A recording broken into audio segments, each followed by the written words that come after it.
চোর তো ওনাকে কেউ বলছে না, উনি তো নিজেকেই নিজে চোর বলছেন। গাছে বেঁধে মারার ক্ষমতা পশ্চিমবঙ্গ প্রদেশের মুখ্যমন্ত্রীর কে কি সংবিধান দিয়েছে?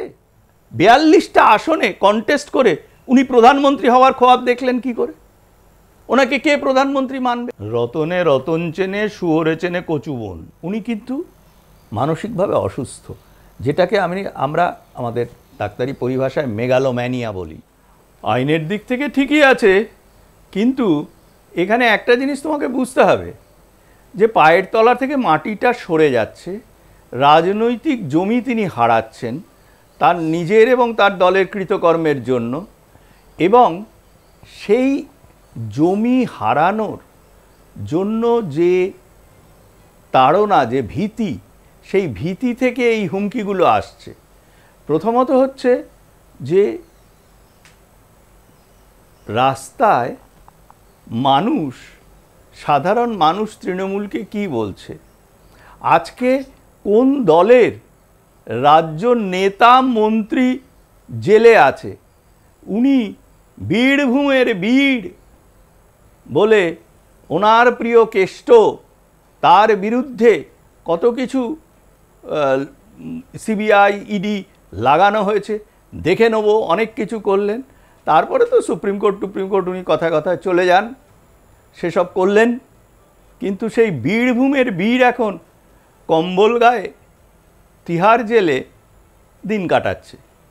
ওনার দলের বোধহয় সেকেন্ড ইন কমান্ড ছিলেন এমন একজন বিশাল বপুর, বিশাল পায়াভারী মন্ত্রী, তিনি অদ্ভুত রকম দুর্নীতির দায়ে, যার বান্ধবী বাড়ি থেকে কত কোটি কোটি নাকি টাকা পাওয়া গিয়েছিল, অত টাকা তো আমি জীবনে দেখিনি, বলতে পারবো না, তো যা দেখেছি সংবাদ মাধ্যমে, তো তিনিও এখন জেলে।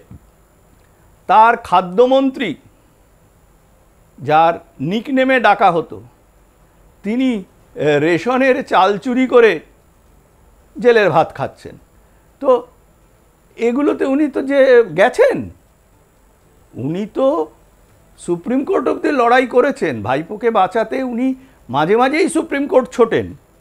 অবশ্য টাকাটা ওনার দল দেয় নাকি সরকারি তহবিল থেকে আসে সেগুলো জানা আমাদের পক্ষে সম্ভব নয়, কোনো একটা তহবিল থেকে আসে এবং সেটা জনগণের টাকাই যাচ্ছে, এক নম্বর। দ্বিতীয় হচ্ছে যে আমি ওনাকে ছোট্ট একটা প্রশ্ন করি, উনি তো কখনো মাইনে টাইনে নেন না ইত্যাদি বললেন, তো উনি নাকি বহুবার বলতেন আগে যে উনি ওই ছবি এঁকে রোজগার করেন, সেই টাকায় দল চালান। তো দুটো ছবি তো ওনার বিক্রি হয়েছিল, যারা কিনেছিলেন সেই দুজন জেলে থাকার পরে এখনো অবধি কটা ছবি বিক্রি করে উনি কত টাকা পেলেন এবং কত টাকা ইনকাম ট্যাক্স দিলেন, সেগুলো কিন্তু আমরা তার শেষ যে হলফনামা ইলেকশনে দাঁড়ানোর সময়ে সেখানে দেখতে পাই না। তো একে কি বলে? আসলে ওনার পায়ের তলা থেকে জমি সরে যাচ্ছে বলে উনি এখন এই মেগালোম্যানিয়াক নেত্রী এরকম চেঁচামেচি করে নিজেকে নিজে উনি উদ্বুদ্ধ করার চেষ্টা করছে। জনসাধারণ তাদের মানসিকতা তৈরি করে নিয়েছেন, তারা কিন্তু অভিজ্ঞতা থেকে বুঝেছেন তৃণমূল দল, তার নেতারা কেমন। স্যার, এই আপনি এক্ষুনি একটা বিষয় বললেন যে তিনি বলছেন যে তিনি ছবি এঁকে টাকা রোজগার করেন, তিনি কোনো স্যালারি নেন না। তিনি এই কথাটা আবারও বলেছেন, তিনি বলছেন যে আমি 7 বারের সাংসদ, কেন্দ্রীয় মন্ত্রীও ছিলাম, 3 বারের মুখ্যমন্ত্রী হয়ে রয়েছি, এবং আমি পেনশন এবং বেতন বাবদ 3 লক্ষ টাকা করে মাসে পেতে পারি, সেই হিসেবে 13 বছরে কয়েক কোটি টাকা হয়ে দাঁড়াচ্ছে, কিন্তু আমি সেই সব টাকা নিই না কখনো, আমার নিজের সাদা টাকাই আমি নিই না, কারোর টাকায় 1 কাপ চাও আমি খাই না, এবং তাকে বলছে চোর। কি বলবেন এই বিষয়ে? দেখো, তুমি আরও স্পেসিফিক জায়গায় গেলে, আমিও তাহলে একটু স্পেসিফিক জায়গায় গিয়ে প্রশ্নটা রাখি যে ওনার মুখ্যমন্ত্রী হিসেবে ওনার সিকিউরিটি, ওনার খাওয়া দাওয়া এবং ওনার চলাফেরা, এই যে যাতায়াত, এই খরচগুলো সরকারি তহবিলে দেখা হোক যে কিভাবে এগুলোকে দেখানো হয়েছে, অথবা যদি সরকারি তহবিলে না থাকে তাহলে কে এগুলো প্রোভাইড করছে। উনি যে গাড়ি চলেন সেটা তো জলে চলে না, সেটা জন্য ফুয়েল লাগে, তার কর্মচারী থাকে, ড্রাইভার থাকে, সিকিউরিটিরা থাকেন। আমি একটা ছোট্ট সাদা প্রশ্ন করতে চাই, আমার সাদা মনে কোনো কাদা নেই, সোজা কথা সোজাভাবে বলছি। আমরা সকলেই জানি সেই ভবানীপুরের ওই রাস্তায় শান্তিনিকেতন বলে যে বাড়িটা আছে, সেটা ওনার যেন ফ্যামিলির কার বাড়ি। সেখানে যে কোনো সাধারণ মানুষ গিয়ে সেখানকার পশ্চিমবঙ্গ সরকারের বা কলকাতার সরকারের মানে পশ্চিমবঙ্গের পুলিশের যে সিকিউরিটি সেটা দেখতে পারেন। এই সিকিউরিটির টাকা কে দেয়? এবং ওই শান্তিনিকেতনের বাসিন্দা যিনি এমপি ওনার দলের, সেই এমপি ছাড়া পশ্চিমবঙ্গে অন্য সমস্ত এমপি সমান পর্যায়ে তাদের সিকিউরিটিতে কত টাকা করে পশ্চিমবঙ্গ সরকারের এক্সচেকারে দেখা হোক। এগুলো যদি খোঁজ করা হয়, ইনভেস্টিগেশন করা হয়, বেরিয়ে যাবে। আর উনি একটা কথা বলছেন যে ওনাকে কেউ চোর বলছে না ইত্যাদি অমুক তমুক, উনি কেন্দ্রীয় সরকারের কাছে যা তা অ্যালিগেশন নামে করে যাচ্ছেন। উনি বলছেন যে 100 দিনের টাকা কেন্দ্রীয় সরকার দেয়নি। তো উনি তো ভাইপোর জন্য এবং অন্য বিভিন্ন রকম কারণে দিনের মধ্যে বার কয়েক করে সুপ্রিম কোর্টে চলে যান। তো কেন্দ্রীয় সরকার যে বঞ্চনা করছে রাজ্যকে, রাজ্যের যে প্রাপ্য টাকা দিচ্ছে না বলে উনি অভিযোগ করছেন, তার জন্য একবারের জন্যও কিন্তু উনি সুপ্রিম কোর্টে যাননি। কেন যাননি? উনি তো ভয় দেখাচ্ছেন, উনি তো কথায় কথায় যাবেন। ব্যক্তি বিশেষের ওপর অত্যাচার করে অত্যাচারিতের অত্যাচার করার প্রবণতা এবং অত্যাচার করার ফল পেতেই হয়, ওনাকেও সেটা ভুগতে হবে। স্যার, আপনি এক্ষুনি যে বিষয়টা বললেন সেখানে মানে যে ওনার দলের সেই এমপি যিনি সেই শান্তিনিকেতন নামক বাড়িটিতে থাকেন, যে বাড়িটিতে মানে আমরা জানি যে আমাদের নর্মাল বাড়িতে লিফট হয়তো থাকে, অ্যাপার্টমেন্টে তো লিফট থাকে, কিন্তু কোনো বাড়িতে শুনিনি যে এসকালেটর রয়েছে। শুনেছি সেই বাড়িতে নাকি এসকালেটর রয়েছে। আমার দেখার সৌভাগ্য হয়নি, কারণ আমি সাধারণ 2 পয়সার সাংবাদিক কী করে যাব। কিন্তু সেই বাড়ির যে যিনি বাসিন্দা, যার বাড়ি, তার বিষয়ে যা জানা যাচ্ছে যে হলফনামা যা বলছে যে তার স্থাবর অস্থাবর কোনো সম্পত্তিই নেই। মানে তার যা সম্পত্তির পরিমাণ হলফনামায় দেখা যাচ্ছে তা একটা বুথ স্তরের কর্মীকে, তৃণমূল কর্মীকে পর্যন্ত লজ্জা দেবে। তার হয়তো তার থেকে বেশি সম্পত্তি রয়েছে। শুধুমাত্র তার অস্থাবর সম্পত্তি যেটা রয়েছে তার পরিমাণ, তার অঙ্ক হচ্ছে গিয়ে 1,26,20,204 টাকা। এইটুকুই অস্থাবর সম্পত্তি তিনি মালিক, বাকি তার কোনো স্থাবর সম্পত্তি নেই, তার কিছুই নেই, গাড়ি বাড়ি কিচ্ছু নেই। অনন্যা, আমার হাসি পাচ্ছে, আমি কি বলবো বলো তো। তো একটা কথা বলি, যখন অভিজিৎ গাঙ্গুলি মাননীয় জজ ছিলেন হাইকোর্টের, তখন একটি কেসেতে, একটি মামলায় ওই ভদ্রলোক যার কথা বললে তুমি এবং তার আগে আমি বললাম, শান্তিনিকেতনের বাসিন্দা, তিনি তার সম্পত্তির একটা মানে একটা কত সম্পত্তি তার একটা লিস্ট দিয়েছিলেন সম্পত্তির। যতটুকু শুনেছি যে সেটা নাকি 6000 পাতার। যার সম্পত্তির খতিয়ান দিতে 6000 পাতা লাগে, আমার ধারণা নেই আদানি আম্বানিদের সম্পত্তির খতিয়ান দিতে 6000 পাতা লাগে কি না। তো তার নাকি ফ্যামিলি বিজনেস ওই লিপস অ্যান্ড বাউন্ডস কোম্পানি। আজও পর্যন্ত আমরা সঠিকভাবে জানি না যে লিপস অ্যান্ড বাউন্ডস কোম্পানির এবং তার যে বিভিন্ন সিস্টার অর্গানাইজেশন, তারা কি ব্যবসা করেন, কত টাকা তাদের রোজগার, কত টাকা তাদের টার্নওভার, এগুলো ইনভেস্টিগেশন করা হোক। চোর তো ওনাকে কেউ বলছে না, উনি তো নিজেকেই নিজে চোর বলছেন। এখানে যে দুর্নীতি হয়েছে বা দুর্নীতিগ্রস্ত মানুষদের আয় ব্যয়ের হিসাব চাওয়া যারা পাবলিক ম্যান, সেটা কি কারোর অপরাধ? কোনো সাংবাদিকের অপরাধ বা কোনো সাধারণ নাগরিকের অপরাধ? এটা ওনার কাছে অপরাধ, কারণ ঠাকুর ঘরে কে আমি কলা খাইনি। স্যার, কিন্তু মমতা বন্দ্যোপাধ্যায়ের বক্তব্য স্যার কিন্তু মুখ্যমন্ত্রী তিনি বলছেন, তিনি রীতিমতো হুমকি দিচ্ছেন যে সিবিআই তার নামে মামলা করছিল এবং এই সমস্ত যে সাংবাদিকদেরকে এবং সংবাদ মাধ্যমকে সকলকে হুমকি দেওয়ার পর যে তাকে যদি চোর বলা হয় বা তার দলের কাউকে যদি কোনো প্রমাণ ছাড়া চোর বলা হয়, তথ্য প্রমাণ ছাড়া চোর বলা, তাহলে তিনি উপযুক্ত ব্যবস্থা নেবেন ইত্যাদি ইত্যাদি যা যা বলেছেন। এরপরে তিনি বলছেন যে আমার নামে সিবিআই মামলা করেছিল এবং বদমাইশের গাছগুলো যেদিন ওদের গাছে বেঁধে ভালো করে আদর করতে পারবো সেদিন বুঝবে মিথ্যে বলার কি দাম। কি বলবেন এ বিষয়ে? দেখুন, প্রথমে আমি এ ব্যাপারে আমি দুটো কথা বলবো। একটা হচ্ছে সিবিআই ওনার নামে যে মামলা করেছিলেন সেই মামলার কেস নাম্বার, ডেট, এগুলো উনি উল্লেখ করুন তো। ওনার কাছে তো তাহলে থাকবে রেসপন্ডেন্ট হিসেবে। এরকম কোনো মামলার কথা আমি জানি না, এক নম্বর। দ্বিতীয় হচ্ছে ওনার এই বক্তব্য থেকে পরিষ্কার যে উনি একটি স্বৈরাচারী মনোভাবাপন্ন শাসক। না হলে গাছে বেঁধে মারার ক্ষমতা পশ্চিমবঙ্গ প্রদেশের মুখ্যমন্ত্রীর কে কি সংবিধান দিয়েছে? আমি এই প্রশ্নটা ওনাকে করি। স্যার এখানে একটা বিষয় আমি আপনাকে একটু আটকাচ্ছি। উনি কিন্তু মারবো কথাটা উল্লেখ করেননি, উনি কিন্তু আরো সুন্দর কথা উল্লেখ করেছেন। তিনি নাকি সিবিআই কে গাছে বেঁধে আদর করবেন। সিবিআইকে গাছে বেঁধে আদর করবেন। এখন ওনার ভাষা উনি বুঝতে পারেন। উনি তো দেশের প্রধানমন্ত্রীকে কিছুদিন আগেই পুরুষদের একটি মানে জায়গার একটি মানে গুচ্ছ জায়গার নাম করে, যেটা আমরা সাধারণত খুব নিচু তলার খিস্তি খেউর বলে জানি,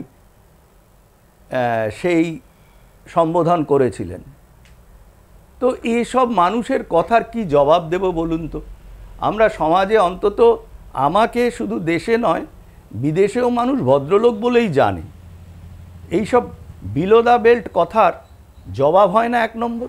দ্বিতীয় হচ্ছে এটাতে ওনার স্বৈরাচারী মনোভাব এবং স্বৈরাচারী শাসনের ব্যাপারটা খুব পরিষ্কারভাবে ফুটে উঠছে।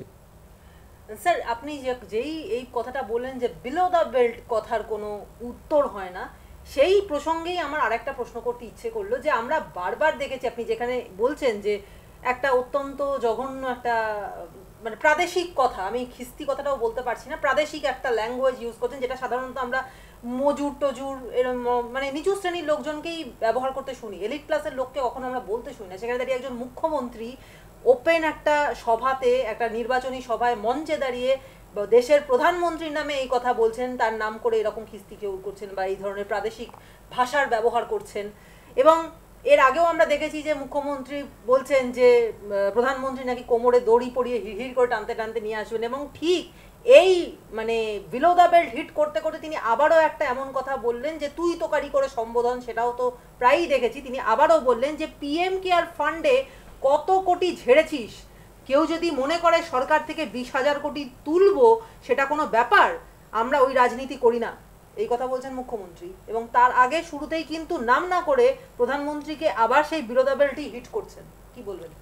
দেখুন, যার যেটা কাজ, ধরুন আমি কারোর কাজকে ছোট বলছি না, যিনি সুইপার তিনি সুইপ করবেন, ময়লা আবর্জনা পরিষ্কার করবেন, যিনি শিক্ষক তিনি শিক্ষকতা করবেন, যার যেটা কাজ, যিনি সৈনিক তিনি দেশ রক্ষায় কাজ করবেন ইত্যাদি। তো ওনার যে কাজ উনি সেটা করছেন। একদিক থেকে খিস্তি খেউর, আরেক দিক থেকে নিজের যে সামাজিক স্ট্যান্ডার্ড বা শিক্ষা দীক্ষার যে স্ট্যান্ডার্ড সেটা উনি সাধারণ মানুষকে জানাচ্ছেন।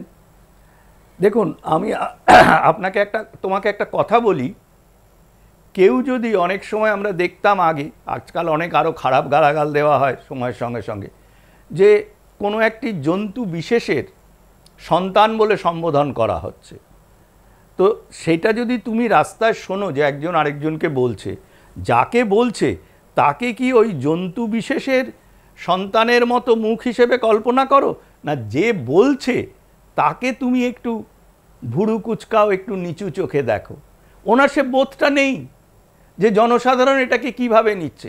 আসলে ওনার যে দুর্নীতির তৃণমূলী সাম্রাজ্য তৈরি হয়েছিল সেই সাম্রাজ্যটা এখন ভাঙনের মুখে, এবং ওনার পায়ের তলার রাজনৈতিক জমি মোটামুটিভাবে সরে গেছে, সেই জন্য উনি ক্ষিপ্ত হয়ে এবং ভীতগ্রস্ত হয়ে ভয় থেকে উনি এই ধরনের আচরণ করছেন, যেটা ওনার কৃষ্টি সভ্যতাকে বারবার সাধারণ মানুষের সামনে উন্মোচিত করছে।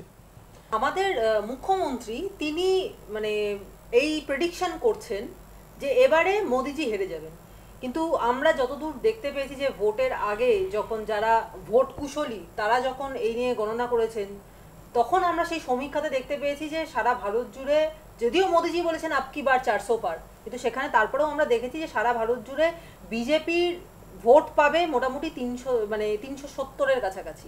এটা আমরা দেখতে পেয়েছি যে ভোট সমীক্ষা করে এভাবেই জানা গেছে। সেখানে দাঁড়িয়ে মমতা বন্দ্যোপাধ্যায় তিনি বলছেন সারা ভারত জুড়ে বিজেপি নাকি মাত্র 195টা আসন পাবে, এবং এখান থেকে মানে গোটা ভারত জুড়ে বিজেপির ফল এতটাই খারাপ হবে এবং এখানে তৃণমূল 30 থেকে 35টা আসন পাবে। কি বলবেন? আমি তোমাকে একটা কথাই বলি, পাগলে কিনা বলে ছাগলে কিনা খায়। উনি ওনার কথা বলেছেন, আর কাদের বলেছেন? ওনার যারা সমর্থক, এই পরের লাইনটা যাদের জন্য, তারা কিনা খায়। উনি এর আগে যখন মোদিজি প্রধানমন্ত্রী হলেন তখন বলেছিলেন ভোটের পরে কোমরে দড়ি বেঁধে মোদিজিকে টেনে আনবেন। কি অবস্থা হয়েছিল আমরা দেখেছি। উনি পরে এগুলো ভুলে যান। আমি তোমাকে একটা কথা মনে করিয়ে দিই, উনি যখন ইন্ডি জোটে গিয়ে খুব প্রথম দিকে লাফালাফি করলেন, ইন্ডি জোটটা তৈরি হয়েছিল কেন একটু ভালো করে লক্ষ্য করে দেখাও। সমস্ত দুর্নীতিগ্রস্ত নেতারা তাদের দুর্নীতি চুরি জোচ্চুরি বজায় রাখার জন্য, এবং তাদের আরেকটা ব্যাপার খুব পরিষ্কার যে তারা প্রত্যেকে হচ্ছে পরিবারতান্ত্রিক দল, এবং এই দলগুলো একসঙ্গে একাট্টা হয়েছিল বিজেপির বিরোধিতায়। কারণ বিজেপি 10 বছর টানা ভারতবর্ষ শাসন করার পর তার প্রধানমন্ত্রী নরেন্দ্র দামোদর দাস মোদির বিরুদ্ধে একটাও কোনো টেনাবল অভিযোগ আসেনি দুর্নীতির। এই দুর্নীতিকে বজায় রাখার জন্যই কিন্তু জোটটা হয়েছিল। জোটের কোনো কমন মিনিমাম প্রোগ্রাম নেই, জোটের সিট শেয়ারিংয়ের ব্যাপার নেই, কিছু নেই। উনি বলেছিলেন যে কংগ্রেস 300 আসনে প্রার্থী দিলেও ওরা 40টাও তো জিতবে না, আসনগুলো আসবে কোথার থেকে? আমি সেই প্রশ্নটা এখন করি যে ওনারা যে মেজরিটি পাবেন ইন্ডিপেন্ডি জোট, তাতে আসনগুলো আসবে কোথার থেকে? আর উনি তো প্রধানমন্ত্রীর খোয়াব দেখেছিলেন এবং ওনার মতো বুদ্ধিসম্পন্ন ওনার সমর্থকদের দেখিয়েছিলেন। কন্টেস্ট তো করছেন 42টা আসনে, পার্লামেন্টে তো 543টা বোধহয় আসন। হ্যাঁ, তো 42টা আসনে কন্টেস্ট করে উনি প্রধানমন্ত্রী হওয়ার খোয়াব দেখলেন কি করে? ওনাকে কে প্রধানমন্ত্রী মানবে? ইন্ডিপেন্ডি জোটেরও কেউ মানবে না, কারণ তারা সকলেই প্রধানমন্ত্রী হতে চায় এবং পরিবারতন্ত্র বজায় রেখে। তো এইসব পাগলের প্রলাপ উনি যেটা বলছেন, এবং উনি এরকম বলেন প্রতিটি ইলেকশনের পরে, আবার যখন তার আসন সংখ্যা কমতে থাকে তখন তিনি এগুলো ভুলে গিয়ে আবার অন্য জিনিস নিয়ে শুরু করেন। এটা জনসাধারণকে ভোলানোর জন্য উনি ওই ছেলে ভোলানো ঝুমঝুমির মতো বলছেন।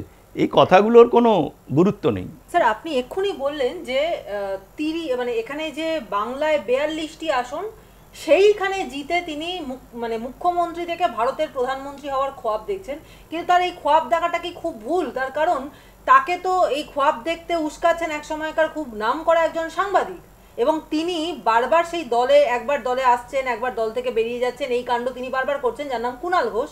তিনি সাংবাদিক হিসেবে তার বুদ্ধির ওপর নিশ্চয়ই মমতা বন্দ্যোপাধ্যায় ভরসা রাখছেন, কারণ কুণাল ঘোষ নিজেই বলছেন যে এবার প্রধানমন্ত্রী হবেন মমতা বন্দ্যোপাধ্যায়, কারণ 30 থেকে 35টা আসন তৃণমূল কংগ্রেস জিতবে, এবং দেশের মধ্যে সবচেয়ে সিনিয়র, সবচেয়ে গ্রহণযোগ্য ব্যক্তির নাম হচ্ছে মমতা বন্দ্যোপাধ্যায়, এবং এই রকম কথাই কুণাল ঘোষ বলছেন। সুতরাং এবার যে আপকি বার মোদী সরকার মোটেই হবে না, এবার ভারতের প্রধানমন্ত্রী হবেন মমতা বন্দ্যোপাধ্যায়। আনন্দের বিষয়। দেখো, আমি তোমাকে একটা বাংলা খুব প্রচলিত কথা বলি, সেটা হচ্ছে রতনে রতন চেনে শুয়োরে চেনে কচুবন। কেন বললাম? রতন আমাদের মুখ্যমন্ত্রী, আর রতন হচ্ছে যে সাংবাদিকের কথা বললে। আচ্ছা, সাংবাদিকতা করতে গেলে তো কিছুটা বিদ্যা বুদ্ধি লেখাপড়া ইত্যাদি জানার দরকার। আমি যতদূর জানি কুণাল ঘোষের ঘোষিত ডিগ্রি হচ্ছে বোধহয় ক্লাস 10 পাস। সাংবাদিক কোথাকার সাংবাদিক এটা বলে আর লজ্জা দেব না। আর যার কথা বললে কুণাল ঘোষ যাকে সমর্থন করছে, তিনি 1984 সালে নামের আগে ডক্টর লিখতে শুরু করলেন। Non existent fictitious university, East Georgia university থেকে উনি নাকি ডক্টরেট করেছেন। তখনকার কাগজের ফার্স্ট পেজ নিউজ হয়েছিল, টেলিগ্রাফের কাটিং আমার কাছে আছে এখন। তো এই তো এদের বিদ্যা বুদ্ধির দৌড়। কাজেই এবারে তাদের দল কটা সিট পাবে? খুব বেশি হলে 15-16টা সিট পাবে পশ্চিমবঙ্গে। তো 15-16টা সিট পেয়ে কেউ প্রধানমন্ত্রী হয়েছে সে আমার জানা নেই।